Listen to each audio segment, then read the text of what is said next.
Hello, everybody. If you are here, please comment below so that I know you are here. Thank you so much for showing up for me. Tonight was not planned. So it was almost like an impromptu. So let me know if you are here. I believe I am live on Facebook and live on YouTube. So just say hello. Let me know if you are here. My um I'll start off by saying this. There's so much going on in our city. We had a homicide a couple of hours ago. Um I don't know much about the young man, but I do know he was connected to a lot of people that I do know. And so unfortunately he was connected to our guest tonight. And so we're going to always give grace. So we're going to allow him the opportunity to come on when he gets ready. But while I wait for him to come on, as a matter of fact, I think that's him right there. So I'm gonna bring him to the stage. Before I bring him to the stage, again, I just want to say thank you for all of you just supporting me. I have not um been streaming for some time now. It's been a lot going on in my personal life, in my professional life. That's neither here nor there. God does all things well, and if you know me, you know I'm built for it tough, right? And so I take hits. I take hits for other people. I take hits for myself. That's just who I am. And so, we're gonna get back on track to our regular schedule. So I'm gonna bring Eric to the stage.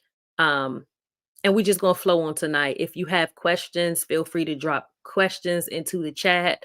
If you don't want to put them in the chat, feel free to send them to me in my DM over on Facebook if you're on Facebook.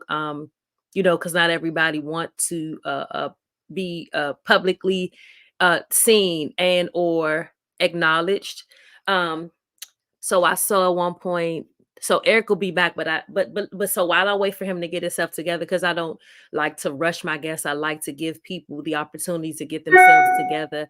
Um, the dialogue that we will have tonight will be, I don't know why this little neck keep bothering me. The dialogue that we will have tonight will be necessary. But I want to say this to you all as it relates to me. I always say the grace that I give will always be the grace that I want. And if you follow me for any length of time, if you follow me for a day or two, I'm sure you've went down my timeline, and that can give you a snapshot of who I am, why I do what I do. One thing about Yukia is going to stand with people, right, wrong, or indifferent. That is a gift that God gave me. I've done it my entire life. What I also know is that I wasn't raised on survival. I wasn't raised with a lot of wealth, but I was raised on love. Actually, that's enough wealth right there. That's priceless. I had support from my family. I was supported well, and so I learned how to support. Have you ever went to someone's home going, and when the call came to speak or to say something, nobody had anything? Remember, in this life, you don't want to throw people away because, like I always say, everybody gets a turn.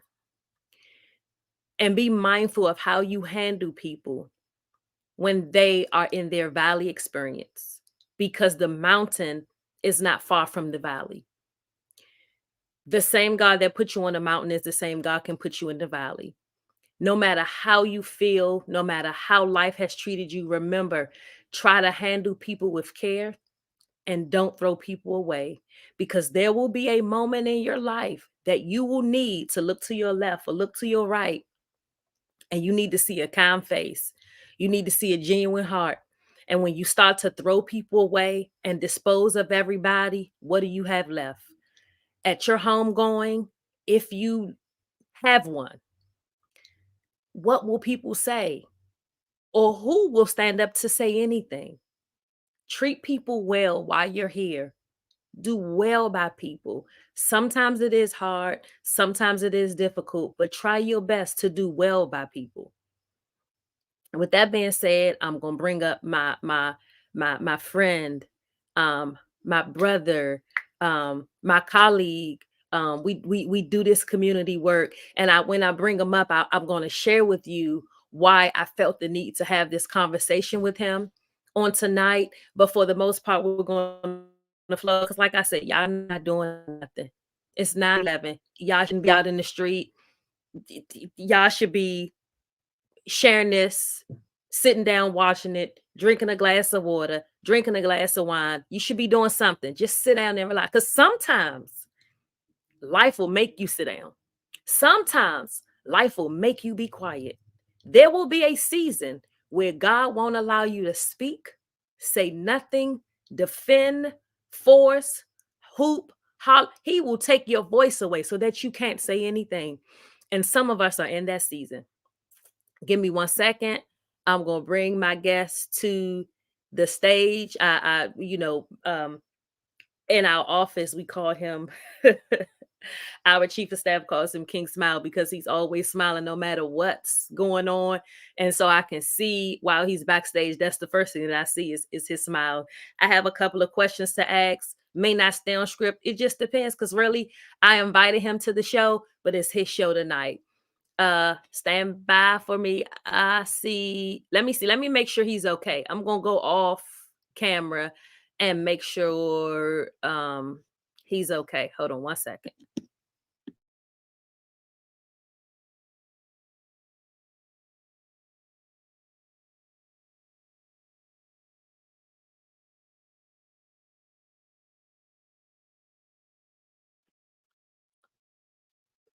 Unmute your mic, brother.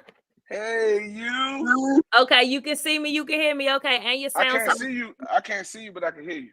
Okay, there I go, right there. You see me now? No. How you don't see me now? I can see Oh, you. I see you now. Yeah, I see you now. I see you now. All right. You see Marquisha in the background.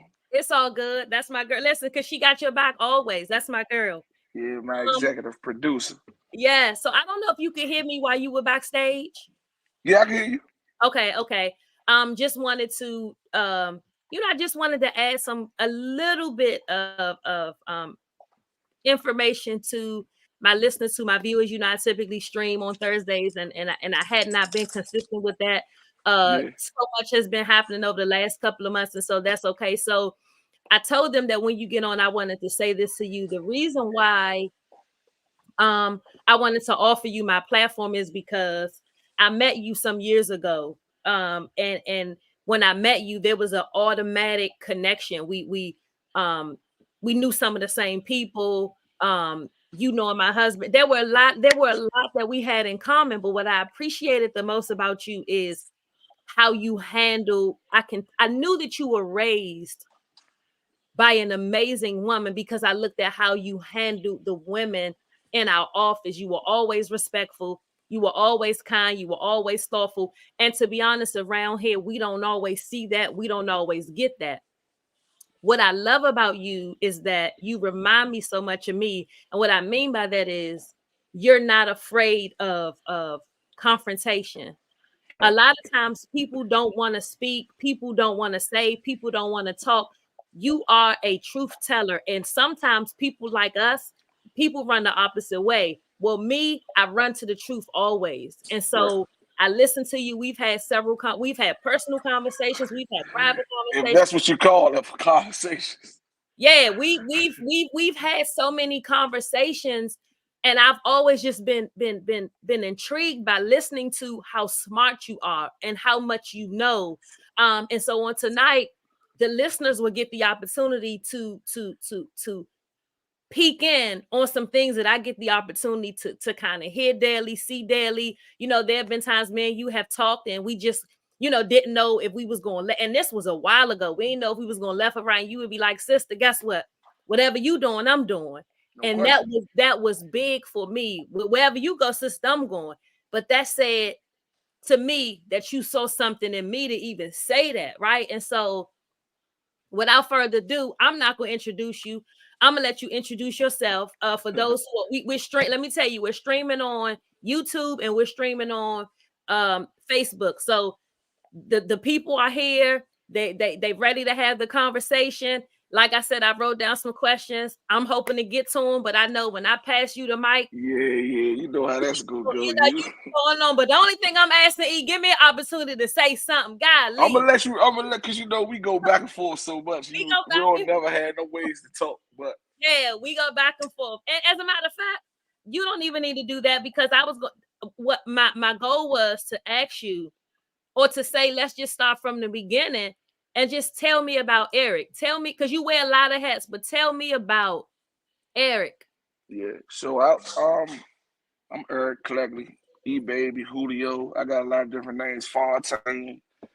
Along my journeys, I done picked up a lot of monikers and different phases in my life. So I'm one of four children. My mother being the Reverend Wanda Cleggley, departed our life in 2019, but was an avid fighter for the people in Ward 8, was a minister at Union Temple for my whole life, was a paralegal and a lot of other hats that she wore, but was really a phenomenal woman that raised me and my sisters and my friends and my cousins. Everybody that really knows us, that have a relationship with any of the Cleckleys, they could tell you about how our mother took them in and treated them like their own, prayed over and prophesied over them, because that's what type of woman that she was.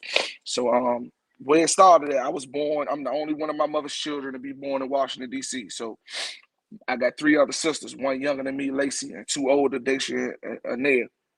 So one was born in Boston, one was born in, I think, New York, and my little sister was born in Richmond, Virginia. And I was the only one that was born here. So when I was here, my early schooling, I went to Ketchum. I think the first elementary school I went to was Ketchum.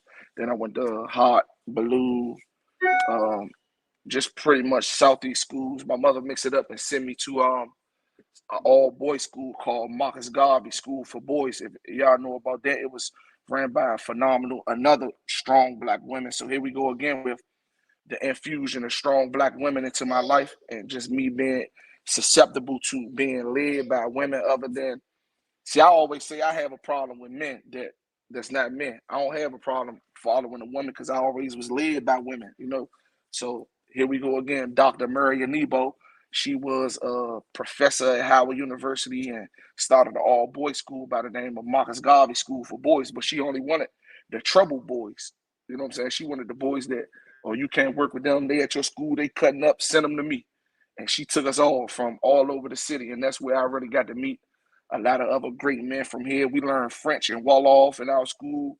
It was a great environment. So, she took us to Africa, and Hmm. she just was pouring into us a lot, and she passed away as well last year, or maybe 2 years ago. I forgot exactly when, but I spoke at her funeral and I said, because of what she poured into me, I'm gonna make sure that I pour it into others, right? So that we Yeah. don't always squander away our blessings and the people that poured into our lives, like Pastor Wilson, Willie Wilson at Union Temple. I remember them going and protesting, shutting down curry outs when I was little, blocking the 12th Street Bridge and Hmm. getting locked up. Like, and these church dudes, you looking at them like, man, y'all going to jail? Like, they coming home from Lord, they wearing their little suits, they coming in the church. And one thing about Union Temple that I love was that they didn't care what religion you were. You could come in there and be from the Nation of Islam. You could be a Buddhist monk. You could be from Africa. It don't matter where you're from. They're going to accept you in there at those times when we were coming up, because it was led by Rev, and Rev had a lot of connections with other men that was in a political struggle. So they all banded together under that, and then they used their strength to really impose, like the Million Man March. I was part of the planning commission of the Million Okay. Man March when I was young. So that was what, 1996. So I was probably 12. I was Mm-hmm. down in the basement of Union Temple with Minister Louis Farrakhan and Mm-hmm. Al Sharpton. And so I ain't wonder, and Yeah. I'm not really big on what what the name is. I was more so just intrigued by, man, all these men coming together and then putting together this great event, and man, it just was something special. But I'm a Yeah. Southeast kid, born and raised, educated here, grew up here. I'm still here, still Yeah. live here. My family's still here, so that's just pretty much a little bit about me. But it's a lot more. Yeah, I know. But see, a lot of what you just gave is a lot of what I didn't know. And so while I'm listening to you talking, you sharing, it is adding a lot. Those spaces and places you were and the people you were around and had the opportunity to sit at the table with, it speaks to the man you have become. Because what is so vital, what is so important to me, and you both know this, is that a lot of men in our communities did not have those sightings, right? They didn't have, and it wasn't that they couldn't come in, it was that they did not have the circle of people to open the door to say, come in and see this. So that's why you're well diverse on so many different things, is because they opened the door for you and said, and here's the thing, you did, this is what I like about it, this is what I know, you ain't have a choice. No. You had to sit at the table. Yeah. You did not have a choice to say, I don't want to be a part of the planning commission for Million Man. You had no choice. And so that is so powerful to be able to say that this is what you were doing and this is what you had to do. Now it all makes sense when I think about and when I see how you move and when I see how militant you are. What I like about you, that's the word was missing in the beginning, it's your passion.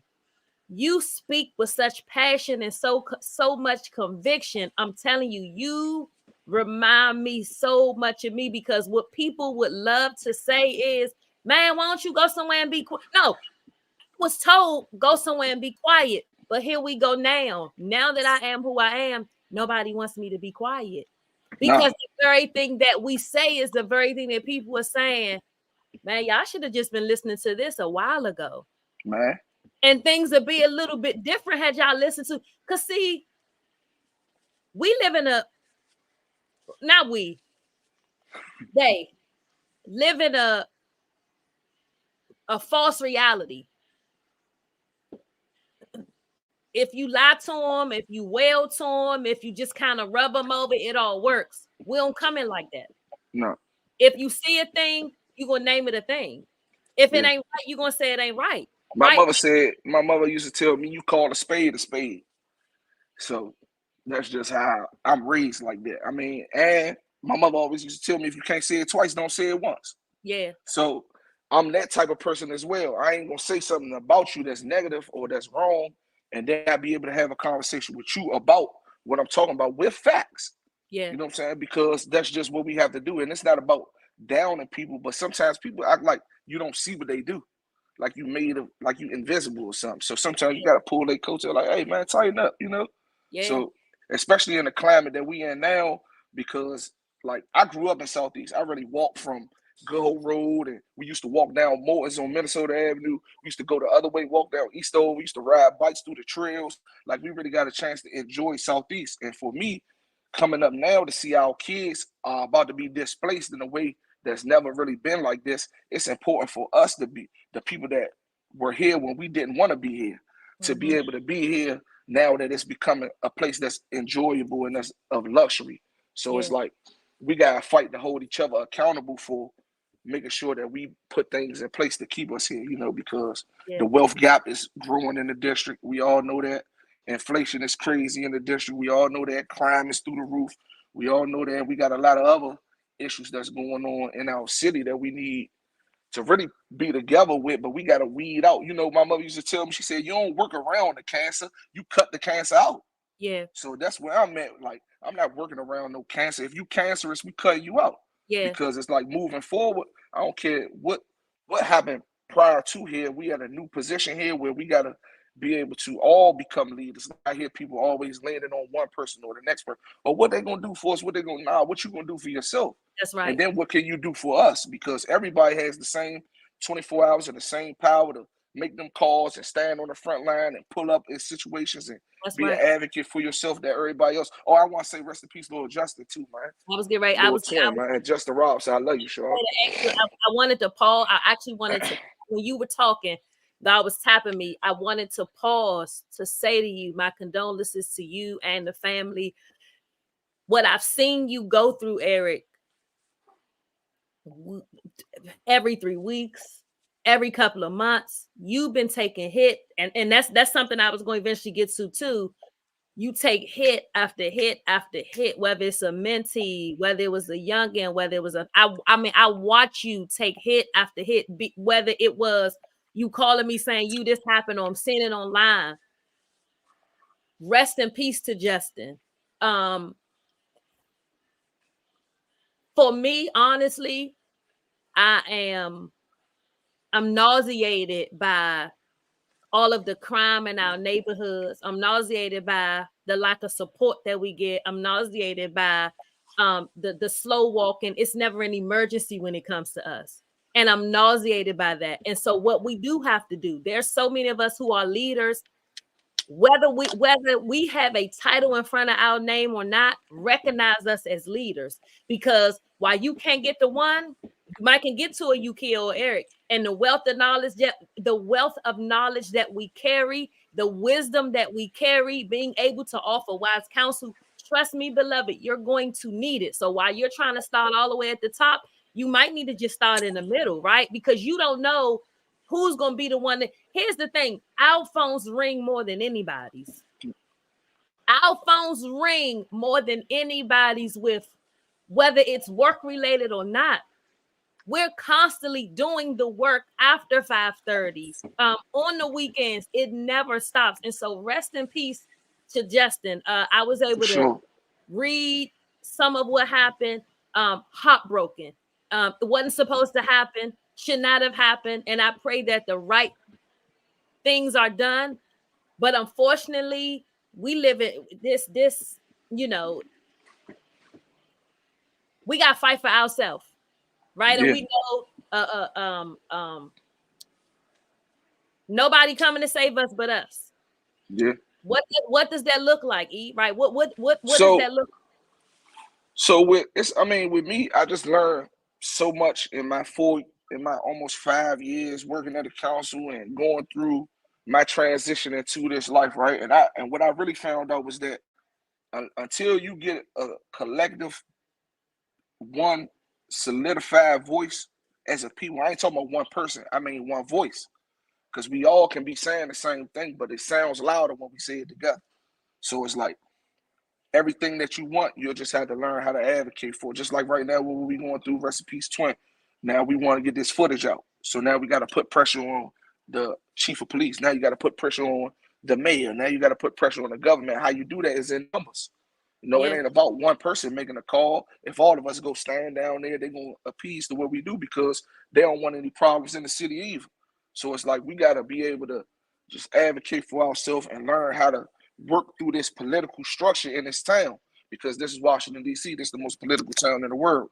Mm-hmm. So everything is there. And that's pretty much how I got my name, how I came up with political tribal, is because I was working in DC Council. I was close with the council when I was doing this, I was doing that, and I was ingraining myself into the judicial part of the government. But I'm coming from a place where I just came out of jail. I've been in the streets all my life. I've been running around with boys. I'm losing friends. Like you said, I'm a plethora of things. So I'm like, man, I ain't no politician. I'm more like a traveler. I'm like I'm in Yeah. the middle of both. So I felt like it was a good moniker to Yeah, put that's what. together. So And pause. I'm always giving you some nuggets. You need to do something with that. oh yeah, for sure. This is my first one. I was gonna do one by myself, but who You better need to than do you? it. You need to do something with political trapper. You have to do something with it, Yeah, because guess what? If you don't, let me just let them in on our relationship. If you don't do nothing with it, then I'm gonna hear you in a couple of weeks hooping and hollering and screaming. Somebody got. Well, listen, we gonna after the day, yeah. we gonna do I something with copyrighted it. I copyrighted it. I got my all my other stuff going on with it. But see me, I'm more so like it's so much of a fragile time that people gotta be careful what they say. it. Yeah, You know what I'm saying? Even because everything could be yeah, misconstrued and twisted to be something negative. And right now, we're in a place where we gotta support each other, especially in our ward, because we're going through a controversial time. And it's not about what's going on with this person, what's going on with that one. It's always who's next up. Where we yes, gonna go from here? Like, what's the next stepping stone for us to achieve our greatness? Because one monkey don't run no show. And I'm sorry, I don't mean to say it like that, but we yeah, all have to be accountable for our own civil pursuit of justice and all the other things that come with being a citizen, a person that's living in this city, in this world, that's the most underserved, the poorest part of the world, with the most crime, with the most disease, with the least amount of food options. So we got a lot of issues over here, and Yeah. crime is not going down. Then we have these programs that we gotta tweak and work on, and people that we just gotta weed out. Because I don't want to work with the cancer. I'm gonna just be honest with you. Yeah. If I Yeah. feel like you're a piece of trash, I don't want to work with you, because Okay. your character is your currency. Yeah. I'm gonna say that again. Your Yeah. character is your currency. So I Yeah. don't care nothing about how much money you got or how lit you fake think you are. If you're a piece of trash, I don't want to deal with you, because I don't want you to rub that stain off on me. I'm Yeah. trying to be pure, because when I was doing what I was doing, I accepted everything that came with it. You Mm-hmm. know what I'm saying? Wholeheartedly. So now that I'm in another pursuit of life, I'm trying to show the men something different. Like, I ain't telling them to do nothing that I feel like is not fruitful and will bear fruit to their life, whatever that Yeah. looks like for you. So Yeah. I'm just on a different type of page, and I don't feel like conforming or fitting into small groups. I'm just not like that. I'd rather kick it with my family, with my wife, and Yeah. we'll do it that way and And just guess work. what, So E? You bigger than that. That's what I'm saying. See, I never connect to small people. I never gravitate to small people. And when I met you, I always said you bigger than your circumstance, you bigger than what's going on around that. You're bigger than that. Let me ask you something. You touched on it. When you step out the house, being a Ward A resident, it seems like we can't catch a break. What do you what do you feel? What is the climate like to you? What do you feel when you're out? Not just when you out, because even inside, we're empaths, so we take on so much. But what do you explain to the listeners what it feels like, what the air feels like in the city right now? I mean, it's two or three different layers in the city when it comes to me, because I be around a lot of politicos and fake rich people, and I know some developers and some people that's doing business, and so it's different levels of what's the temperature, right? Mm-hmm. And then you got the street level. So on the street level, to me, I feel like it's like Baghdad. I told somebody the other day, it's like we living in the Gaza Strip, baby. It's like Tel Aviv, Mm, because anything can happen at any given time, and it's like the residents are being held prisoner by terrorist organizations. You might live in the neighborhood, but you don't control the neighborhood. You mm, coming and walking in your house, you got to walk past 10, 15 guys that might be armed, might be smoking, and you scared to death to say something to them, because you ain't established a rapport with them to let them know, like, listen, I'm not your enemy. See, that's one thing I loved about my mother. No matter where we lived at, she mm, went outside. She prayed for them boys. She mhm, talked to everybody. She ingrained herself in whatever community that she was in at the time. She let them know, like, oh, there go mommy. So whenever somebody see her, there go mommy. Like, mhm, oh, y'all open the door for mommy, or help mommy with this. So it's like, I don't have a type of demeanor where I'm afraid. I don't have fear. You know what I'm saying? I'm protected by Allah. God is my shepherd. I don't fear no man. So when I talk to you, I'm only talking to you for a point of, listen, bro, like this what I'm doing, or this what I feel like work for me. And if you something like me, then I feel like it could work for you. You know what I'm saying? So yeah, that's just what I be on you. But like you said, the temperature in our wood and our earth, because I live in Southeast. A lot of these people, they say they work here and all this. Like, I live here, my family lives here, and we've been here. So if you talking about crime down where they be chopping every day where I'm at. yeah, Like, my son's is 5 years old, and he know the sounds of gunshots. So mm, you can't tell me, oh, nah, ain't nothing going on, or crime. Nah, miss me with that. All I'm saying is everybody does what they're supposed to do, and the wheel rolls. Because the yeah, arm don't do what the leg's supposed to do, the leg don't do what the head's supposed to do. Everything is one piece moving in unison to make yeah, it work. So I mean, we just got to find a way to get it where it's supposed to be, where it should have been. mhm, So that's it. But it's wild. Outside this side is wild. yeah, Like, and it's yeah, kids. Like, I've been talking about juvenile justice because I was a juvenile offender. I got locked up when I was 14 for robbing cab drivers. I went to boot camp. I got my GED when I was 15, and I was doing, like I told you, I learned how to speak French in Wolof. I went to an all boys school, so that little redirection in my life at 14, even though it didn't end my criminality there, it still let me know, like, hey, you ain't got to do this. mhm, Like, because I was getting more experiences outside of what I was used to. That's why I've been working with Charlie. I don't know what Charlie at. Charlie probably don't hear. I've been working with Charlie Gossam at Martha's Table with the passport program because we came up with an idea saying that traveling and the experiences of going around the world would be probably the most impactful thing for kids between the ages of 14 and 19. So along with Martha's Table, we came up with a curriculum where they do two national trips inside the U.S. and then they Mhm. do one international every year. And this Okay. is for all kids from our ward, ages 14 through 19. You can sign your kid up, get on there, tell them I sent you. You know, say Eric sent me up here. And then, you know, because I'm willing to work with anybody that's working. I'm willing to work with anybody that's dedicated and that got passion. I'm just zero tolerance for the dog and pony show. I'm not really with that because at the end of the day, it shows no results and it's kind of counterproductive when we in a place that's as violent and as, you know, like tumultuous as Southeast is. Like you got to be what you say and you got to show it and exhibit it in your behavior. The reason why a lot of my men and the people that come up with me believe me because they seen me.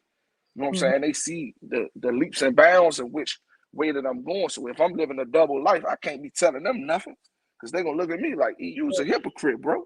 Like you Yeah. telling me don't do this and don't do this, but you doing it.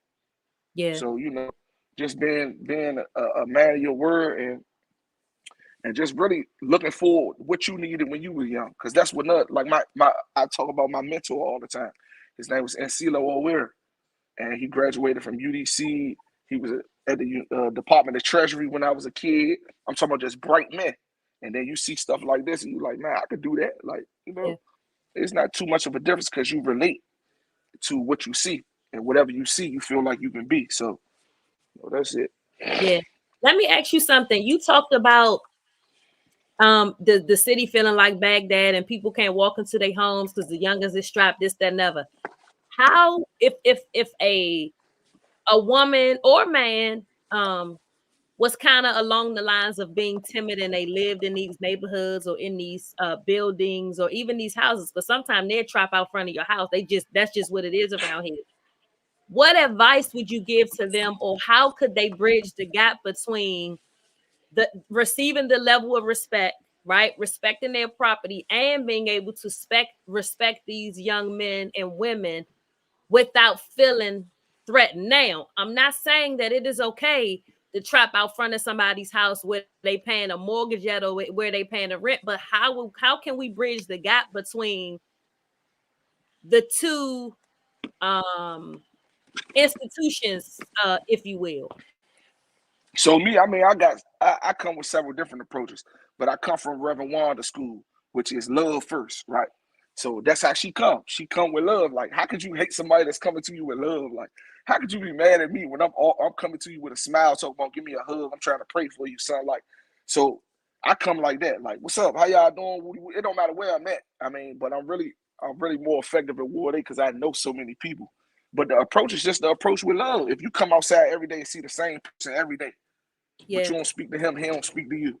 He don't get out your way on the steps.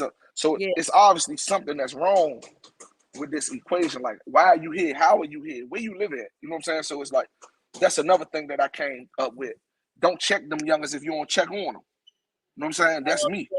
let me put Don't that. check them youngers if you don't check on them, because they're gonna send you to the moon, man. You got to be able to check on them. You got to call, hey, what's up? You all right? Like, what's up with you? Have you eaten today? Like, you good? Where you staying at? Like, what you do last night? You ain't called me. Like, see, I connect with my youngers and I keep a relationship with them. Even though I might don't agree with what you're doing. I might don't agree with nothing that you got going on in your life. But it's not my place to direct you when I want you to do it. Because Allah knows best. When it's time, He gonna put you on the path that you need to be. I'm just here to support you. A lot Yeah, of my youngers in jail, they call me now, man. You was telling me this, you was telling me that. Yeah, but you know, it is what it is. I'm gonna support you all the way through either way yeah, because I don't got no quit on you because my mother didn't quit on me. You know what I'm saying? Like, so yeah, it's like we just gotta be consistent with the way that we love them and and you gotta know when to step away.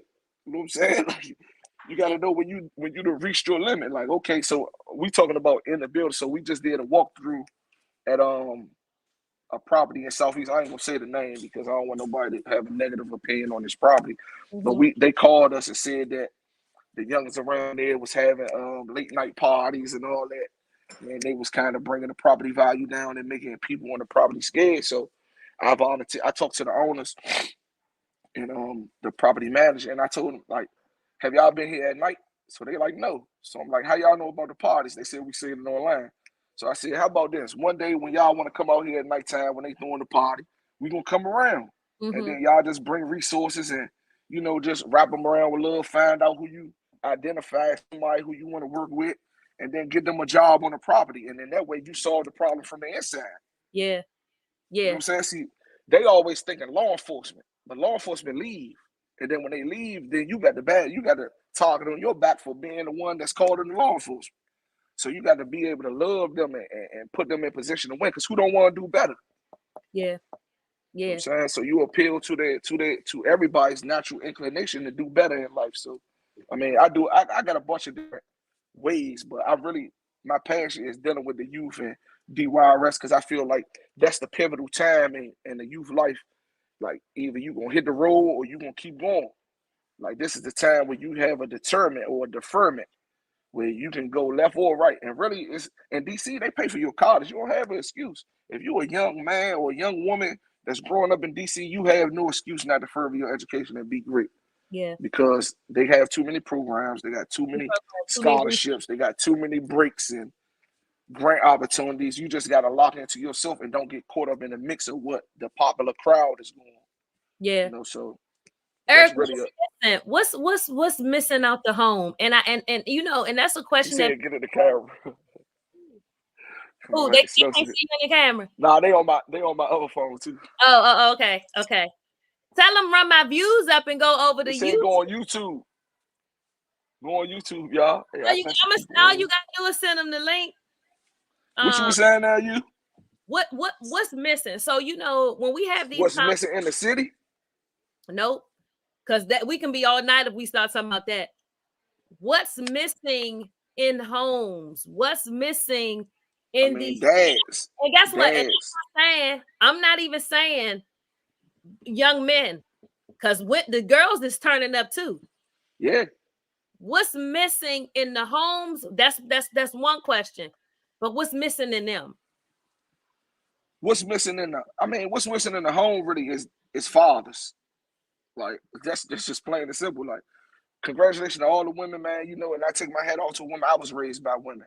I'm the only boy out of three sisters. I ain't had nothing but women. But it's a difference when you got a male and they showing men how to be men. You know what I'm saying? So it's like that's the main thing that's missing. It's just the father dynamic in the family. To take away a lot of the times where you feel like you can't be as rough or you gotta be rough because you don't have nobody to take that weight off of you. So it's like with me, I just feel like fathers and discipline, is missing in the house because they grew up without nobody saying nothing to them. People feel like if you say something to them that you don't love them. But I say something to you because I do love you, stupid. Like it's the other way around.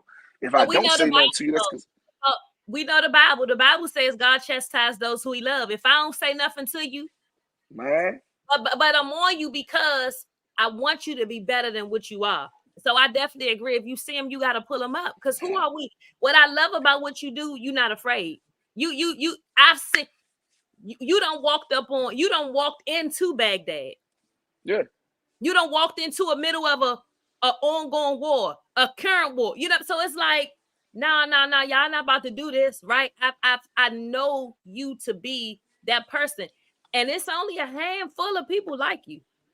Yeah, I mean, I come from that old school though. Like you gotta remember, my mother was one of the preachers in a time where it wasn't female preachers.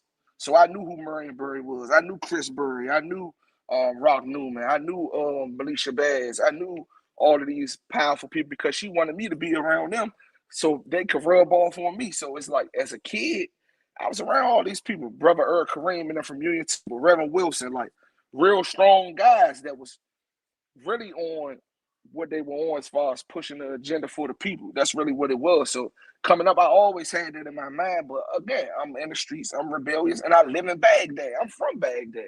So I didn't hang with the church boys. I hung with the boys. I was hanging out with Berry Farms, hanging with Anton.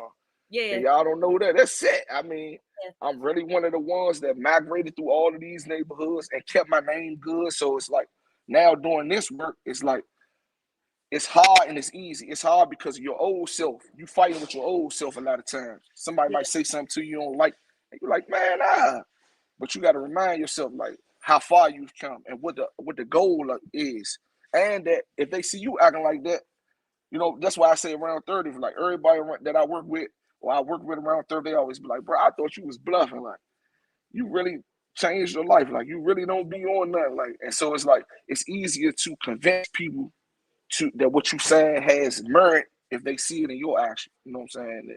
Especially Yeah. if they see you one way before and then you come the other way. So it's really up to us to find our own inner leader and the things that we like. Like just like girl groups. I work with some girl groups, not because I want to work with girl groups, but because that's something that my mother was involved in. Like she did something called Precious Jews, where she took girls and took them to get pampered and teaching them about taking care of themselves and self pride and all that. So in order to keep it going, I'm gonna support anybody that's trying to do something. I don't care who you at, where you at, or what you're doing. So that's Yeah. what's missing: support, real support, and real genuine care for the people and what's going on. You, So I want to ask you something about your mother. I listened to how highly you speak of your mother. You speak of your mother as if she is, well, she is still here. You yeah. speak of her like as if she was a living, breathing soul, right? And walking with you every day. How is life without your mother being alive?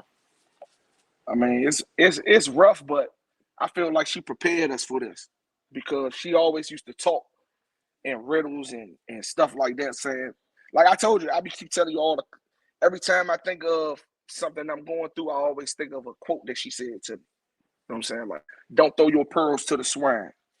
Following directions to save your life. Like stuff like that. So it's like with my mother, I just carry her with me every day. I take her with me. And so that's why I'm like connected to her. I talk to her all the time.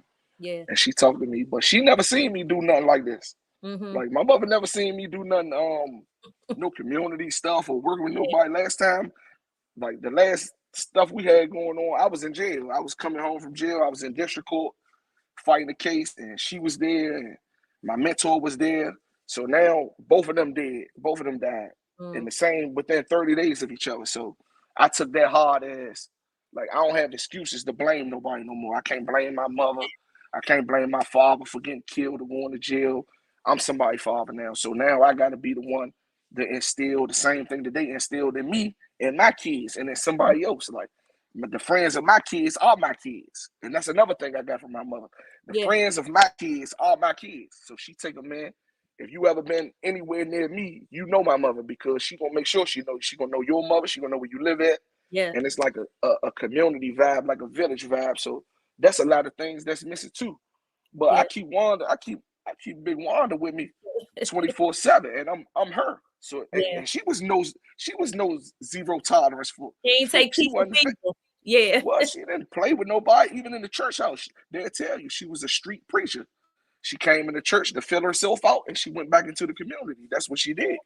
Yeah. You know what I'm saying? So it's like I just carry a lot of her traits in and I mess with all of her friends. If you was a friend of her, you a friend of me. Yeah. And You don't hesitate to reach out. I wanna say this to you because I love to recognize individuals and the talents and the gifts that they have. You have a strong anointing on your life, and let me tell you, God uses you in a way. And I don't even know if you realize that we were in the office April 1st, which is my grandmother's birthday. I will never forget it. Oh yeah. I had plans on taking off and I didn't because losing my grandmother, I lost parts of me. She passed this year in January. And True. with death, we've become accustomed to experiencing death and we keep on going. I came into the office on April 1st, my grandmother's birthday, which was probably a Monday or Tuesday. You walked up to me. I hadn't shared it. It was about 10 o'clock in the morning. You didn't know it. You didn't have an idea. You walked up to me. You gave me a book that you had gotten from your mother. It was a note written in the book. You said to me, "Here, sister, I want you to have this book." I opened up the book. I read the note and I said, this is nobody but God. And so I'm saying I had a moment of flesh and blood did not reveal that to you, but my Father in heaven did, because what you didn't know is that I needed that in that moment. So Yeah, you for had sure. me with something on my grandmother's birthday. And for some reason, what I was feeling that day went away. Yeah. You know what I'm saying? So Man, you remind me of her. Like you, when I first met you, I said this little church lady, she reminded me of my mother so much. Like from the outfits to the personality to like that's how she was. She was that when it wasn't popular to be. She yeah, got ordained to be a minister in the 90s when it wasn't many female ministers. So yeah, she went through a lot as far as trying to make her way in the world, in the church world, and yes, so I really sat back and watched her preparing sermons and reading her Bible and really locking into what she ended up becoming. But it's like with you, like me and you, we got a connection that's like that, like with my mom. yeah, So it's like it's just different than everybody else's that I come in contact with because it's spiritual, right? But yeah. I know, I mean, like I'm locked in with it. And I yeah, you know locked in. And see yeah, what I'm we locked do, in with you. what we do is not popular. And I'm talking about what mom did and what it's not popular. It's not popular for women. You know, if you watch any old movies, the first thing they would tell a woman is that you don't get an opportunity to talk. Who? Yeah. Oh, I Oh no, not you. do. You know, and Not here's the you. I'm gonna say it, and I'm gonna stand flat footed, and I'm gonna say it again, because guess what I believe? I believe the words that come out of my mouth. And here's the thing: I ain't gonna give you no poison. If you don't want the truth, we probably shouldn't sit down and talk, right? But that's Yeah. me. I ain't taking no tea for fever. We can go back and forth all day, and I'm gonna stand on the side of right all the time because that's me. And so I appreciate you, sharing your mother with us, sharing her story, sharing who she was, sharing her pictures. Beautiful woman. And I always say, man, the way Eric keeps his mother alive, that's big. Like, Man. sometimes people pass away and they forget it. And you know, it's not even that they forget. They just don't talk about it publicly as much, but you make sure you rep her name every chance that you get. You know what I'm saying? And so, Yeah, because they got I mean when I used to tell everybody that around the way, like if I ever did something good for you, thank my mother. You know what I'm saying? Like it ain't me. Like I wasn't never. She made me this way to be able to earn. Now, if you got something, you could give him. Say if you got $1, you could get him a quarter. You like we never been the type. Even when we ain't have nothing, we shared. You know what I'm saying? Like we in a 2 bedroom apartment. We might got 2 people living with us that she just took in from going to an NA or AA meeting. She don't even know these yeah, people at all. So it's like yeah, this what type of family that I come from. And if you know Wanda Cleckley, then everybody know it. I'm not saying that I'm my mother because I'm not. Like I'm not my mother at all.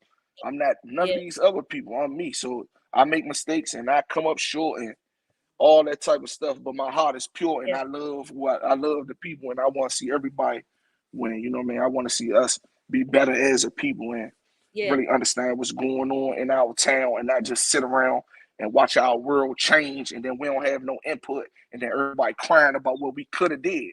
yeah, Like, yeah, we could have did it, but while everybody's sitting around watching, somebody got to drive the boat, bro. yeah, yeah, So that's where I'm at with it. And I don't even know if I'm gonna be the pilot or if I'm gonna be a pilot, but I know I'm gonna be around. I'm gonna yeah. be working. I'm gonna be trying to figure out what the solutions is because I want my sons to stay here. That's And right. as it stands right now, I don't know if my sons could be able to stay here because it's Yeah, too wild and crazy, and I don't see any concrete results that's coming that make it safer. yeah, Like, and safety is the number one issue in Southeast. If you say anything else over yeah, the rent high, yeah, okay, whatever. Yeah, you might don't got no grocery store, yeah, but you don't know if you gonna get in a shootout coming home in a I'm crossfire. I'm deeply concerned. Listen. I'm deeply concerned when Somebody any. got shot in front of my building. A lady got shot in her face the other day in front of my building on MLK, driving home with her kids in the middle of 2 cars shooting at each other. So, and I'm not pointing the blame for this. I'm just saying systematically, and we see what's going on in our city. It's going to take for all the people in these communities that have sway and have a position of influence over others is to try to use it. I'm not Yeah, saying it's going to work. I never told somebody, hey, don't do this, and they didn't do it. Like, come on, it ain't about whether or not they take the message. It's about giving the message. Whether you take it, it's up to you. But you can't say I never gave it to you. Or yeah, never say I didn't try. You know what I'm Yeah. saying? When they called me from jail, man, oh, can you send me $50? Yeah. Well, why you sound like you got an attitude? Because you ain't supposed to be in jail, stupid. That's why. Because I You was don't signing supposed you to up for be in jail, programs to get stupid. you. You don't I supposed was to be signing you up. stupid. Yeah. You too young for a casket, dummy. Like, And and God bless the dead. Me and Nico, like, Nico got killed on my birthday. tell But me me about and Nico, Nico. okay, so Nico he was one of the ones. So Nico was one of the youth that was going to Johnson at the time. We was running our nonprofit out of working with all the youth, the young kids. So they called us up Johnson. It was like, man, we got some kids we gonna work with. So we worked with a group of four. I ain't gonna say all. I mean, I came Nico and three others. So one of them got shot in front of Mhm. Johnson. He was 14 years old. He was paralyzed. The other three was in trouble. So we was trying to find ways to engage them into different programs to get them going into stuff so they could graduate from Johnson and continue on their trajectory to do good. So I met this little dude, Nico Cat, pretty little boy, little curly hair, light skin, little short, talk the most trash ever, like little scrappy. So I took a liking to him. We get to hanging together. I started taking him out. We going out to eat and we doing little things together. And we just trying to figure out how to help them. So all of them wanted some PCs, right? That the kids play GTA on the computer with the laptop and a keyboard now. So we went to work with this agency. I ain't gonna say their name because they in hot water right now, but we went to work with these people about getting these PCs for these kids, and they fulfilled their part of the obligation as far as finishing school, not getting into more conflict. The foundation had an entire plan for those guys, no question. Tashima was up. So, so Nico wanted to make clothes. Like he wasn't interested in rap. They want to make all our kids rappers and shit. So they like, yeah, y'all want me to pay for studio time? They like, man, we ain't no rappers. Like, he like, I'm in the fashion. The other one like, I play games. The other one like, I'm trying to do some technology type stuff. They all got different ideas as to what they want. So we like, okay, cool. If y'all finish out the year, don't get in no trouble, they'll do that. Anyway, they reneged on the situation. We gonna leave that alone though. So I'm gonna fast forward to Nico. Nico ended up getting in some trouble going uptown. He was living in Southeast, but he was going uptown. I was talking to him like every day or every other day. He'll FaceTime me, talking crazy to me, showing off. Yeah, showing me his watches. He got an AP on and all that. So he was a charismatic young guy. So I really just wanted to stir him in a direction and help him get to what he needed to get. But on my birthday, I talked to him November 2nd. He's talking about Irk for War Day. Never. Hey, so um, uh, on my birthday, he was in a little altercation where he was killed at a gas station up on 14th Street the morning of my birthday. And I felt like that was a message too, though, right? I felt like that was a message to me. I just didn't get what it was. Like, why my birthday though? Like out of all days, bro, you died on my birthday. And we was close. Like it dogged me so much. Like, man, what was the message? You know what I'm saying? But I feel like the message was, man, what you doing is important and you gotta keep going, no matter what you go through. Like you said, I done lost probably like 18 people in the last year. 18. And out of 18, like 15 of them close. So it's like no matter what you go through, you just gotta keep going. Every day is another day. Keep your head up, give praise, and keep going, man. But Nico was a special young man, and I'm always keep him alive too. He one of my angels pushing at me, my young boy. I remember we met his mom. His mom came and Yeah, we Autumn.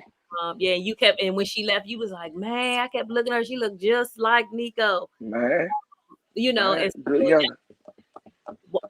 we've sat in rooms with grieving mothers and fathers and siblings. We've been on the other end of that phone to hear the screams. It's a thing. It's a sound you don't want to hear, right? And it's a sound you never forget. But Eric, with taking so many losses, how are you managing your mental health? I mean, Although we had this conversation, y'all always tell me go to therapy. Like everybody, you tell me go to therapy. Because Juan tell me, everybody tell me go to therapy. But sometimes my therapy is dealing with people that's dealing with what I'm dealing with, right? Like our therapy is each other. It's as crazy as it sounds. It's like your friends and the people that's in your close circle, they pull you through. Like even when you feel like you can't go through, because we going through together. Just like that's my friend, that's somebody's brother, that's somebody's son, that's somebody's mother, that's somebody. So we Yeah. just gotta lean on each other to figure out what the solutions is. And me, it's like I know all these boys. I know them from different times in my life and different times in Yeah. their lives. So to see them beefing with each other, and it's like you can't really get in the mix of it and really stop it. But it's like it's a frustrating thing to me, especially when they die, because it's like, damn man, like I wish I had somebody to sit down with me where we could have this talk. You know what I'm saying? So it's like I'm more so coming from that perspective. If you ever want to talk, if you ever want to come to a solution with somebody or have a real sit down with, ain't gonna be no backdooring or none of that, then call me and we'll put Yeah. it together. Cause I ain't gonna go for nobody setting a trap for you, or I ain't gonna help nobody set a trap for you. Just like I wouldn't help nobody set a trap for them. You know what I mean? Like you Yeah. just gotta be authentic in who you are, and they gotta know that. Like we ain't doing that, and Yeah. it's too much curtailing to these youngers and too much trying to do what they do. I'm not you, young. You know what I'm Yeah. saying? I'm 40. I'm not 30. I've been Yeah. 30. I've been 20. You know what I'm saying? I'm not your age. I'm not your equal. You know what I'm saying? Yeah. So it's like when we figure out that and the men decide to be men again and stop trying to fit in with the boys, then our village will get healthy again. Because right now it's a lot of grown old men acting like the little boys, and they don't respect it because they looking at you like a goofy, like, man, you old as shit. You around here trying to do Yeah. what we doing and act how we dressing like we dress. So it's Yeah. like we just gotta establish our hierarchy in our community family. Cause our fathers don't hang with the brothers. When you come outside, the fathers got their own circle. They sit over there by themselves. And the young Yeah. boys, they over this side sitting by themselves. And there's nothing wrong with that. I'm just saying that it has to be some level of separation because too much familiarity breeds contempt and disrespect. Yes, yes, yes. And pause. That's one thing I always say. Familiarity breeds disrespect. And the moment you get to a place and you start seeing the disrespect, it's time to disconnect Man, immediately. It's time to disconnect because once you let them slide, they're gonna start skating. And man. now the level of respect is not You ain't even got there. that. You don't have that problem though. You No, address issues. So I don't. And you know what? you know. I don't got that problem, E. You know why? Because I understand that. Here's the thing, and I mentioned this on the video I did last week that went viral. I didn't even think it was gonna go viral. The Bible says, "Be well if all men speak well of you." I ain't even asking for all y'all to like me. But the Bible said you need to be weary if everybody is speaking good Speak about well of you. you. Let me tell you something. That ain't what I'm asking for because being filled with confidence and self-esteem and you know who you are, you don't need nobody to really walk with you anyway. You gonna walk and you'll No. go alone. You understand what I'm saying? And so for me, I'm gonna say it. We gonna discuss it. We gonna talk about it. Maybe we can be friends again. Maybe we don't have to. But I ain't no compromise with me. You understand what I'm saying? Yeah. Like we're not compromising. I'm not on the spiritual side. I'm not compromising my convictions. I'm not doing none of that. You understand I what I'm mean, you saying? can't. You Why can't. am I doing that? Because the thing is, people will try to make you seem like that what you're doing is off because of what because their rocker is off. And my thing is, I'm always gonna be coming from a place of love because I mean I don't have no other place to come from in this space. Like where else I'm gonna come from? Because I got the wealth of knowledge that can help anybody. Like I've learned about since I've been at this job, I learned how to work with the school board, DPW, DDOT. I can work with DOC. I can do if your rent backed up, I can help you get it paid. We can do electric. We can do Yes.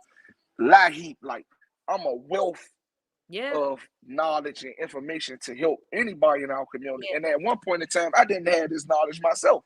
So I can't apply a knowledge that you don't have. Everything is applicable. So it's like, that's what I'm on. Like, even when I'm talking about, I don't even want to talk about VIs because they got all this shit going on, but I'm going to say it anyway. Like, when I talk about VIs and what Mm-hmm. they need to learn the basic skills that all our constituent services know.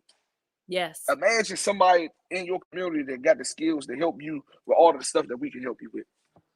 Yeah. I mean, it'll be a game changer. You ain't even gotta leave the block to get your bills paid. You don't even Yes. have to leave the block to get daycare or tan or have Yeah. somebody help you and sit down with a computer. So it's like we gotta find new ways to do things because the old way not working. But I've been saying that. I've been Yeah. saying that. Like Yeah. people coming in with strategies they talking about since the 90s. You know, people talking about Eastgate. Eastgate ain't even around no more, but it's in the paperwork. Yeah. Like, so we gotta dust that old school way of thinking, and that, Yeah. oh, my friend, my buddy shit. We gotta get rid of that in order to Yeah. get some type of progress in this town. And you Yeah. gotta call a spade a spade. So Yeah. that's just that. And what What's up, is y'all? and here's the thing. Y'all, Irk haven't got his own party over there, but he my little brother. So but see, what we gotta do is never, it's almost like a never surrender. Like you can't take tea for you can't teeter totter. I mean, you gotta see a thing and you gotta call it a thing. You gotta say, listen, right is right and wrong is just wrong. But what I feel like is that we opened up doors to people because they look like they can fulfill the role, or their resume might even say they can fulfill the role, or their car might say they can fulfill the role. Whole time they don't have a clue of what's going on over here. Yeah. Talked about, you was speaking so poetically about where you was from, but guess what, Eric? Born and raised in Stone Lake.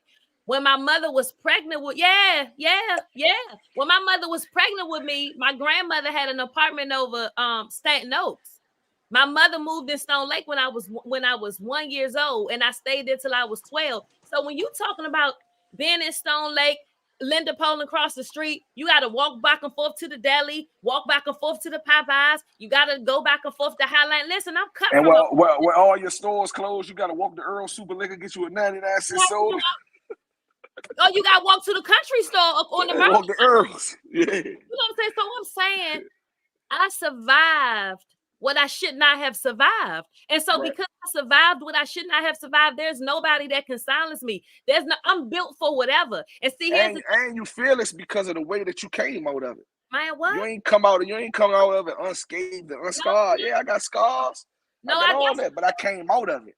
and see, here's the thing: a lot of my scars are internal. So here's the thing: don't ever let nobody discredit what we've experienced, because a lot of my scars you can't see.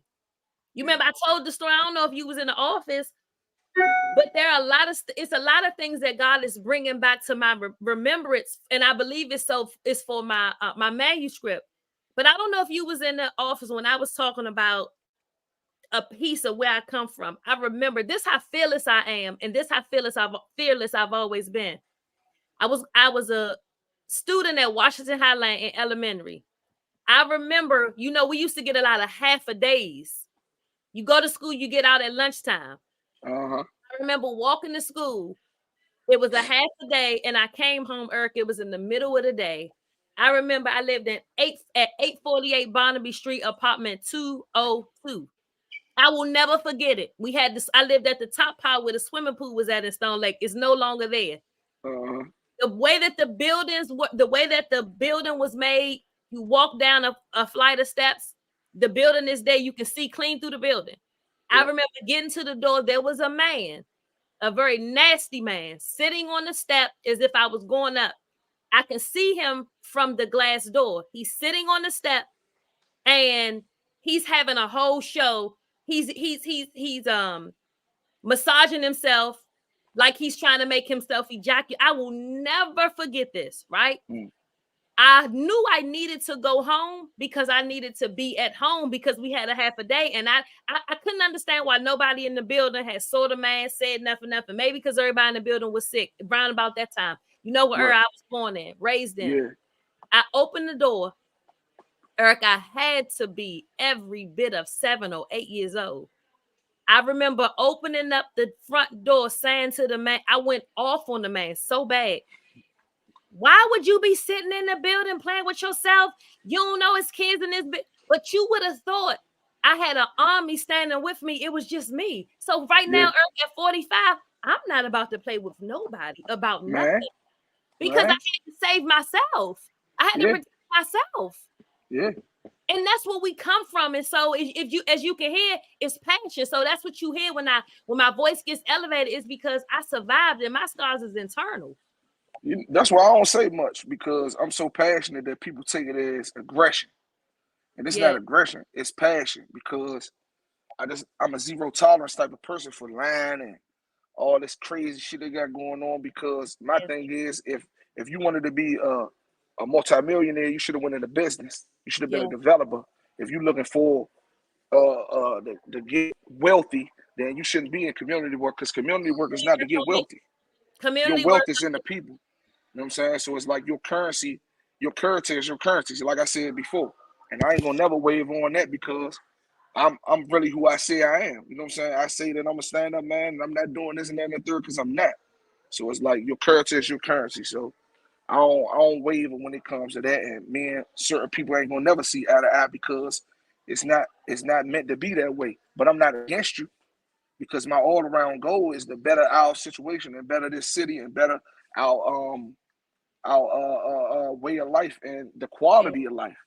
Yeah. Because the quality of life in DC is night and day, depending on where you live. You know what I'm saying? That's not. This is the same city. You know what I'm saying? You got the same city like in World 4. They have no shooting, zero homicides for the whole year. Yeah. In the city, they got 300 homicides, and they have zero. So what's the difference between Colorama and Barnaby? Yeah. What's the difference? We pay the same taxes. We got Yeah. the same street signs. So it's like we just need people that are more educated about the process of advocating for yourself, and then train them to advocate for themselves. And then really, what do you want to advocate for?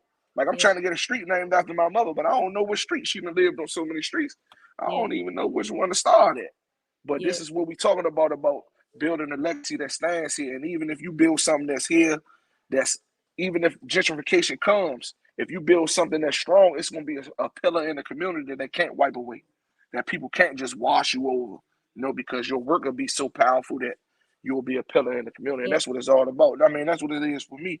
And to show my sons something other than what I showed my mother.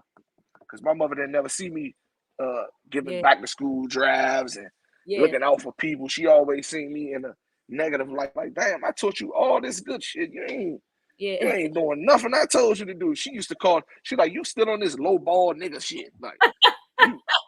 That's what she used to say Your to mom me didn't though. play Like, with you. Yeah. no, she didn't. She didn't, because her expectations was high. You know what I'm saying? And now that she gone, I see like I was squandering this shit away the whole time. I could have went to Ivy League school. I had my GD when Yeah. I was Yeah. 15. You squandering all your gifts, hiding Yeah, them. but them days is over with. That's Yeah. why now I don't really have time to kick it. I don't got time to come and waste time. And I just put up a post the other day that said, "Don't be too long where you don't belong. Mm. Don't be too long where you don't belong, because 1 second could change your life, man." You know what I'm saying? So you got to be always preventive thinking and preemptive striking. Like, man, I ain't going here. I ain't going here, because it don't take long. You know what I'm saying? So it's like people, places, and things. That's another thing my mother used to say. Like, we go on and on about that, but Tell you me know, it's some about your community work. Some of the work I know you've done a lot of book. You said it, book bag drives, so resource we fairs. did it. We did a lot. We did a lot. So we Wait, started. before you tell me what you've done, tell me about your organization. What is it called? I got you. What do you do? Yeah, tell us about that.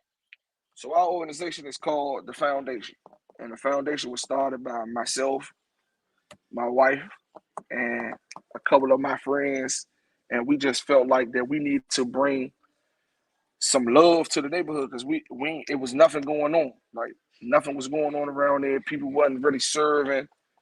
It was no way to get resources. It was just like one of these neighborhoods that nothing was going on there. So we established that, and then we started doing like all holidays. Every holiday come up, we try and do something. If it's Thanksgiving, we got turkeys and hot dinners. If it's Christmas, we bringing toys. Back to school, we just trying to make sure that whatever's going on in other communities that are getting the love, we want to make sure that it's going on around here. So that's what we started doing. We all chipped in. We started off putting like $200, $250 a piece, and Mm-hmm. putting up for events and having weekly and monthly meetings with my nigga. Where my nigga at? My nigga on here? My nigga and Twan, Robert Butler, a couple of our friends that we grew up with. It really was just a effort with all of us together trying to Yeah, come up with something to serve. yeah.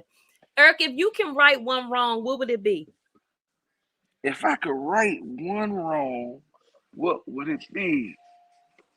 That's a good question. I don't know. I don't know, because I don't really. I mean, if I could right, if my wrongs or anybody wrong. Yours.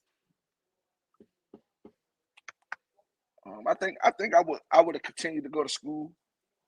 I don't think I would have indulged in being in the streets like I was, because it's a secondary education, right?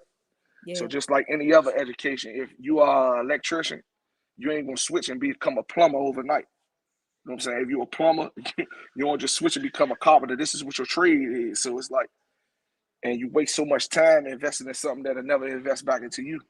All to do is invest in destroying you. You know what I'm saying? So that's one right that I would wrong. I mean, one wrong that I would right. I would probably avoid getting into being involved in the streets and stuff like that. Okay. If you had to narrow down the top reason for the continued crime in Ward 8, what would it be and how would you fix it? If I had to narrow it down, I would say hopelessness. Because I mean, people don't care about your life if they don't care about their own life.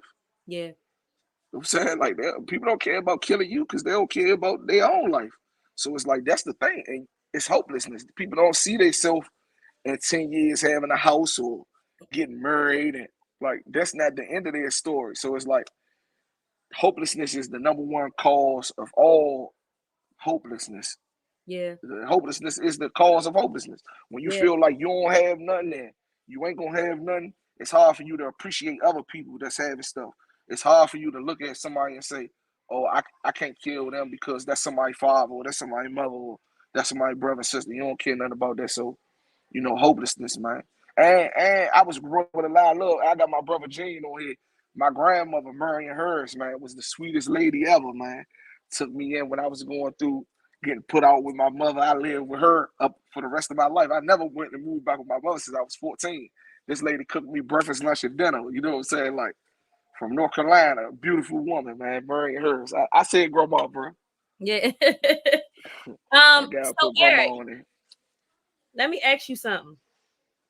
You talk about how you were raised, your mom was she was deep into the church, and she preached, she did that street ministry thing, the things that a lot of people are just afraid place. She went places that people are afraid to go. Mm-hmm. How long, first let me ask you something, were you ever a Christian? Yeah, yeah, I was When, born a Christian. okay, so segue, what made you transition to um being a Muslim, and when did you take your shahada and why? So with me, I told you my mother was a minister, but my mother struggled with drug addiction and alcoholism all through her life. So I come up going to NAAA meetings with her and going to conventions and all type of stuff that put me around different characters and calibers of people. And I was my favorite person in history was always Malcolm X, because my mother made me read the autobiography of Malcolm X by Alvin Taylor when I was young. So I was always intrigued by Malcolm X. And then when the movie came out, when I seen him praying in Mecca and all that, I was like, man, I was Yeah. listening to the dad. Like, man, I want to be able to say that one day. And it went from being intrigued. And my cousins, I got a family. See, we the Cleckleys, but we got another family of Cleckleys that lived in Bury Farms at 1124 Eaton Road. And my cousins went to Clara Muhammad. So all of them was Muslims.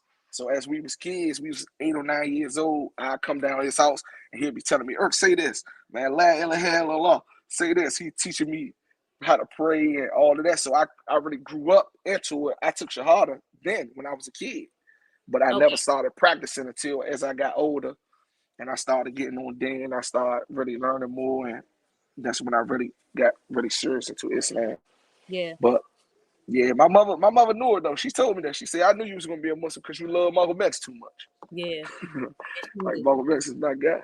Yeah. And what I loved about it is that she accepted that because she knew that that was going to be the way that was going to make you whole. You understand what I'm But I, saying? I went to the church and the mosque. Like I go from Union Temple to go to mosque number 4 on Kenilworth.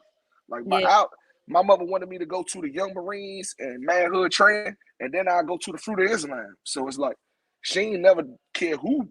She ain't care nothing about that. As long as you going somewhere to get something that I ain't got to give you. You know what Yeah. I'm saying? You going in here to get something that I don't have in my toolbox to give you to make you a man. So she really put me around a lot of strong men and positive men that wasn't no suckers though. Like Mhm. these dudes, they come home from law and they get their life together, but they wasn't no punks though. You Yeah. know, and so that's what I keep with me. Like, don't get it twisted, like, cause you see me doing this, like, there ain't no punks around here, brother. Yeah. So I mean, that's another thing that you can be a strong, positive man without being a chump. Yeah. So You can. Yeah. So we kind of narrowing down toward the end. I have about 2 or 3 more questions to ask. So and I know, this is this is how do you do family life? What is your family life and work balance oh, like? I mean, my family life is the best. I thank my wife for. If it wasn't for her, I don't even think I would be here, right? Because it been a lot of pivotal moments and times where ever since I got with her, it's like and started having my kids and building my family structure. A lot of other things that used to matter to me didn't matter. Like everybody that know me know I keep a fast car, something nice and shiny, and that was my motto in the street. That's why they call me Julio, Pretty Yeah, Boy Fontaine, whatever. But as I come into being a parent, it's like all of the stuff that I did, all of the mistakes that I made, I don't want that for my sons. My sons don't even know nothing about me being in the streets. My sons never seen me. You know what I'm saying? So their idea of me is dad work this and dad run nonprofit. And that's what's more important for me is to be an example for my boys, you know what I'm saying? And to be an example for my family and just show them that, yeah, you don't have to stay one way. You can redefine yourself. And life is about redefining yourself. Every day you can wake up and choose to do something different. yeah, So I mean, and my family is really, if it weren't for them, I yeah, probably wouldn't be doing this. So that's why the sky's the limit as far as where I'm gonna take it because they are the ones that's pushing me to be great. And y'all know Markeisha don't play like yeah. And she right here. that's gonna be my closing question because what I love about Markeisha is that Markeisha is a very attractive woman. She's a mother, but she be in the trenches too. Like I'm telling you, me and you have similarities, and so do me and Markeisha. There have been times that I had to, I had to get on the phone with Markeisha to just get a little bit of information about the individuals that I was might have, working with or Yeah. planning the service for. So you don't be in the trenches by yourself. She out there No, too. for real. Some of them will call Markeisha before they call you. But that's why it's oh no, I mean, she the big mama, she mama. So that's our relationship. That's how we really deal with our youth too. We come from a parental aspect, like she like the mother and I'm like the father. Yeah. Cause I don't hear none of that excuses and all that. But Markeisha might pull up and say, "Damn, you look like your ass thing. You took Yeah. a bath today. Like why your tank top dirty? You need your hair done. Like your ears. Like she come from that type of perspective, and she'll go and buy the stuff. Like we done been in position. She like we'll rag. She be like, oh, his jeans dirty. Then we'll stop at the store. She go buy him some pairs of jeans and stuff. Yeah. So it ain't about. It's just about showing them that you care. Once again, like I said, don't try to check them if you ain't checking on them. That's right. So That's it's right. just the extra love and concern and the kid that you feel like you wanted that you got to give. But Yeah. we the dynamic duo, Shaq and Kobe. Yeah, for sure.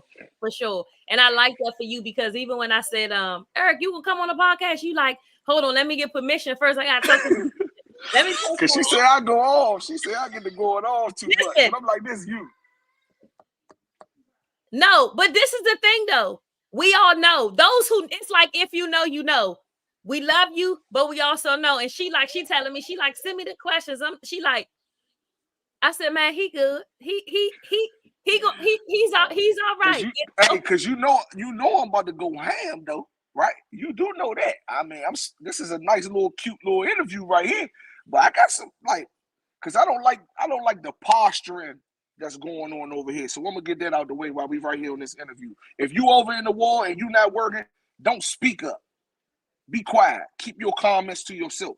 Mm-hmm. Unless you getting out in here and you doing some work. Now, if I see you in the streets, then we could talk because you're working. But all you computer thugs, man, keep your comments to yourself, man, and get out here and do some work, man. Because there's Yeah. plenty for everybody. It's a lot. It's a lot. Yeah. It's definitely a lot of work. Eric, if you can say anything to the people listening, and let me tell you something, we got a nice little group of people listening. If you could say anything to them, in closing, what would it be? Tell us what would it be, and what's coming? What's next? What should we be looking forward to from the foundation or the political trapper? What I would say is, man, be who you always needed, man. Be who you always needed. The person that you needed when you were coming up, when you were young, be that person. Because I mean, you knew what it felt like to not have it with yourself. So it's like that's what I'm on. I'm gonna be the person that I always needed, and I'm gonna use the tools that my ancestors and the people that passed before me put into me. I'm gonna put them into other people, and I'm gonna keep going, and I'm gonna be the positive example for my family, for my sons, for my little brothers, and I'm gonna keep going for the people that we lost. You know what I'm saying? And that's it. I'm gonna keep going, and I'm not going to. Don't use excuses. Excuses are mountains of nothingness. Those who use them seldom excel in anything. And Yeah. if you know that, then you know. So, man, that's all I had to say, man. Just keep going, keep fighting a good fight, and if you in the way, get out of the way. Yeah, please. What can we look forward to in the future with the foundation and political trap? I know your podcast coming. And here's the let me encourage you. Every time we are about to embark on something really great, it seems like we take another hit. By any means necessary, stay on the wall, E. I know it's hard. I know it's difficult. We grieve every 24, 48 business hours. Um, man, but what you have, you got a strong you and I ain't even talking about your foundation of business. You got a strong foundation where you come from. Those things that never leave you. And the greatest thing that we have is the knowledge. You know, knowledge is power. And the Bible says that people perish for lack of knowledge, and you got it. You know, I'm expecting, to see all the great big things that you're doing. I'm expecting to see you. Expecting to support you. I'm looking forward to it. We've sat down, we've had conversations about what can we do together, what kind of community work can we do. You've sat with me, we've given each other wisdom about what this looks like in the future. And man, to be honest with you, Eric, I know you talked a little bit about the climate and what you feel when you outside, but can I tell you a secret? This the best time to build. This the best time to start. If you don't believe what I'm saying, ask Noah, who had this the best time to start. This the best time to build. Because let me tell you something. We're not going back. Nah, We ain't we going back. can't. We got I too mean, many I came too too far. many people on you, and it's too many people that's pulling on your coattail to go back. And Yeah, I man, came too far. with that being said, brother, I'm here for you. We here for you. I got my own tribe of people over here that love you. You know what I'm saying? And Speak so, well. you know what I'm saying? We always a phone call away. My podcast is your podcast. You understand what I'm For saying? sure. If you For need help, sure. getting yours started, just let me know. Tell Markeisha, give her my love. I Yeah, know. I like your setup. You got a nice Oh setup. no, let me say something. When I come, brother, I'm coming. I always say, when you see me, I'm gonna be doing better than the last time you seen me. You know what I'm Yeah, saying? nah, for real. Ain't Nah, no for need to real. have stepping it, because here's the thing: what we have is a voice, and we're not afraid to use a voice. And when God give you a voice, you gotta open up your mouth and speak. You can't You be afraid better. to speak about nothing. And so, man, this is what we do. We speaking, uh, uh, we doing whatever we doing, and just get with it. Cause here's the thing: I might wake up tomorrow and I be scrolling and I be saying, Lord, here we go again. But you know what I be saying on the other end? He ain't lying though. But He he ain't, ain't lying. but he ain't lying. That's He what ain't I tell him. I say, tell me a time that I lied about something. Because one thing a person got to understand about me is I'm an avid reader. Readers are leaders, bro. I read, bro, for no reason. I look up case files for no reason. I'm looking up people for no reason. So anything that's loose is coming across my desk and I'm seeing it and I'm not understanding it, I'm gonna put it on my social media so maybe somebody else could give me some understanding as to why this is this or why is this because we have a lot of culture vultures in the world. Yeah, What that boy Kendrick say? They not like us. they not like us. They not They you. look like us. Yeah, They look like us, but they not like us, bro. And they don't have our best interests at heart. Why? Because they don't live here. they not like us. And here's the big one: they not of us. They're not of us, and they're not for us. Skin folk ain't your kinfolk, if that makes sense. But That, oh, I mean, I'm just at a point where I'm calling a spade at all times, and people that's doing great work, I'm gonna acknowledge you. I'm gonna dap up with you. I'm gonna partner with you, whatever you need me to do.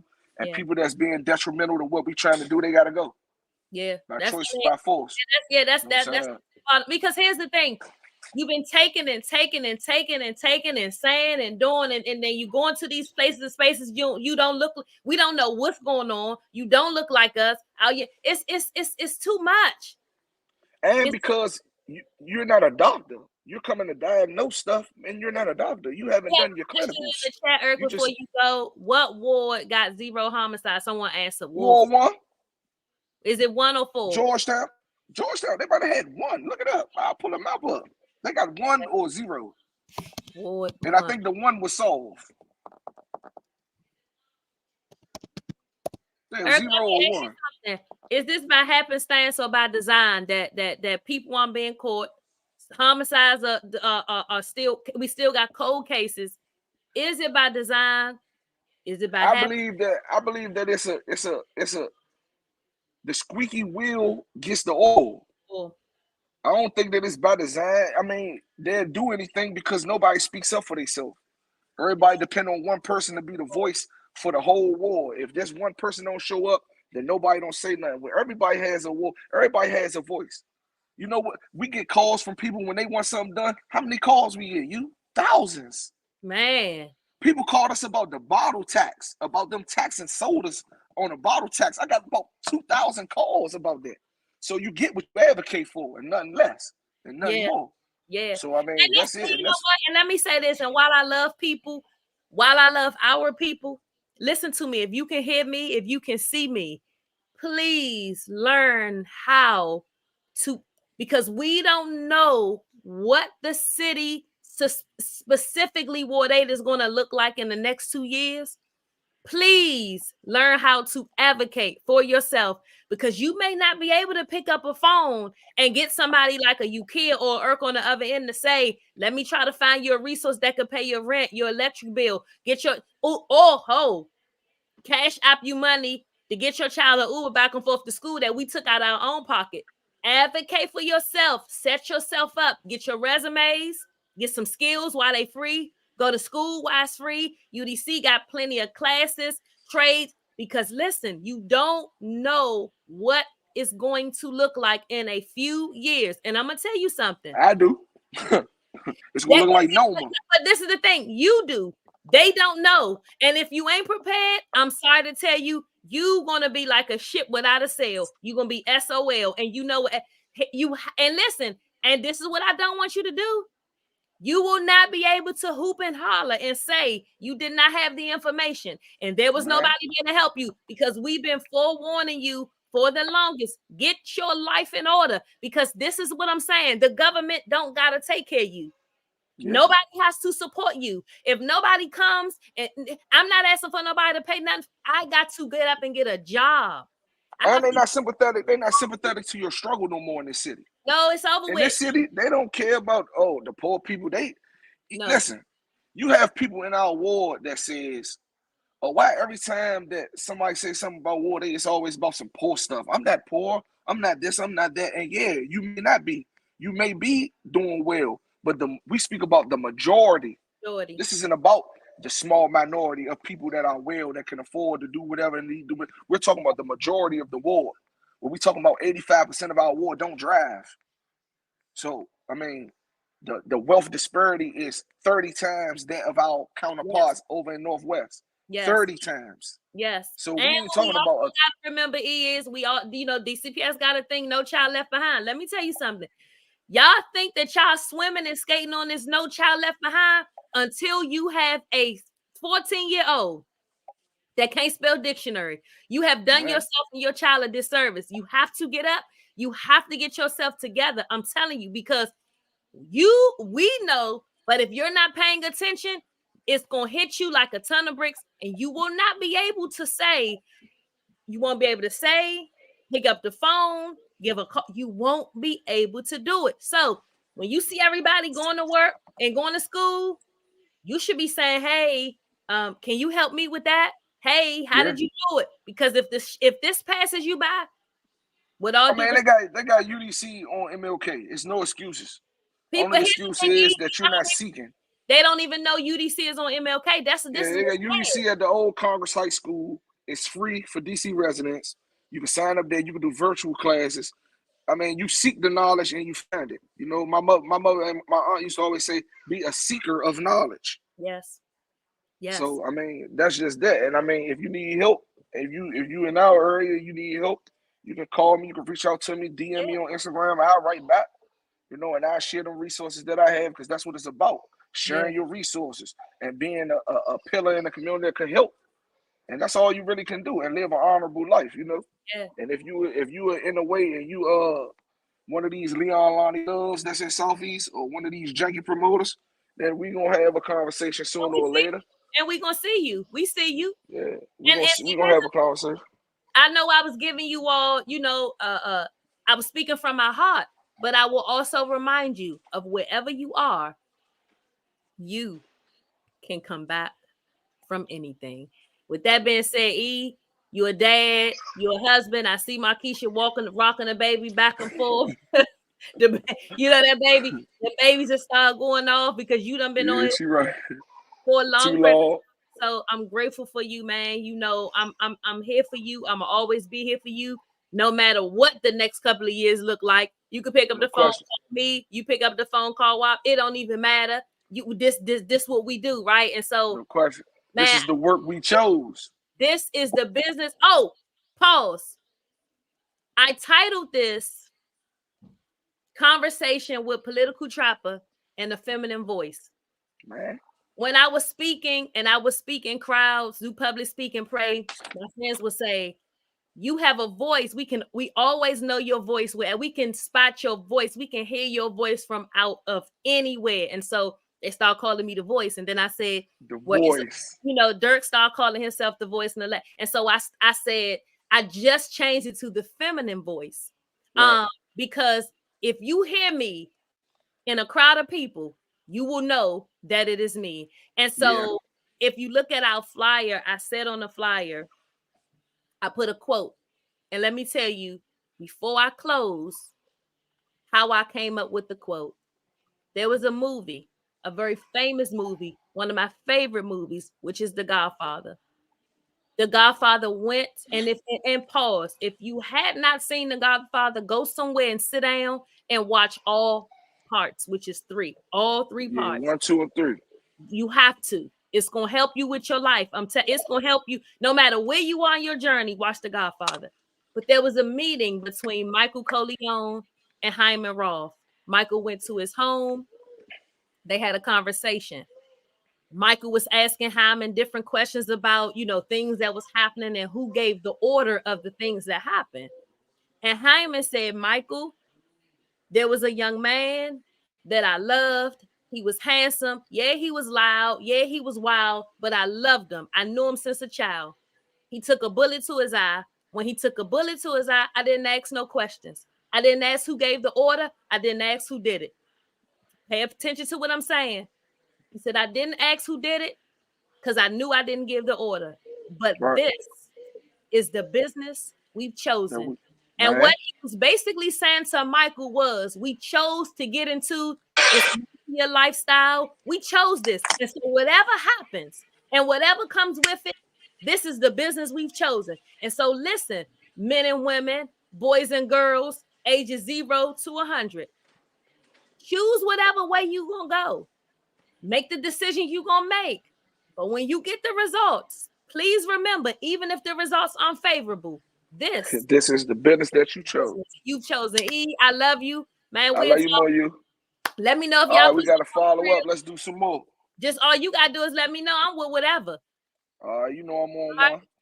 All right. See you. Love you. All right, love you more. Thank you all for joining. I am now signing off. Yeah, brother, go back and watch it. Go back and watch it. Please, this was a good dialogue. Thank you, everybody, for showing up.